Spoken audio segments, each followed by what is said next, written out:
Hi, good morning. So Sunday vlog 7 மந்த்லேருந்து இப்போ 8 month வந்து start ஆகிடுச்சு. யாராவது சமைச்சு கொடுக்குறது சாப்பிட்டா நல்லாயிருக்கும்னு தோணுது.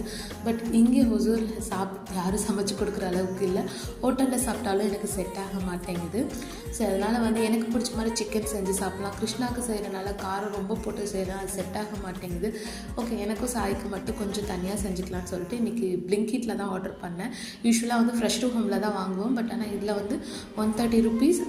குவாலிட்டியும் நல்லா இருந்துச்சு. ஸோ ரொம்ப ஃப்ரெஷ்ஷாக இருந்தது சிக்கனுமே. ஸோ கிருஷ்ணாவுக்கு தனியாக செஞ்சுட்டு எங்களுக்கு கொஞ்சம் தனியாக செஞ்சுட்டு இட்லி தான் அன்றைக்கி செஞ்சுருந்தோம். 8 மந்தில் பார்த்திங்கன்னா வந்து தண்ணி லெவலும் கம்மியாக இருக்குதுன்னு சொல்லிட்டாங்க. பிபியும் வந்து இன்க்ரீஸ் ஆகிருக்குன்னு சொல்லியிருக்காங்க.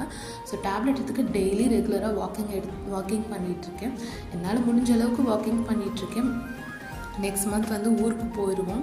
ஸோ டெலிவரி இங்கே இல்லை, ஊரில் தான் பார்த்துக்குது. ஸோ அது வரைக்கும் எவ்வளோ மெயின்டைன் பண்ண முடியுமோ நானே என்னோடய ஹெல்த்தை இப்போ மெயின்டைன் பண்ணிவிட்டு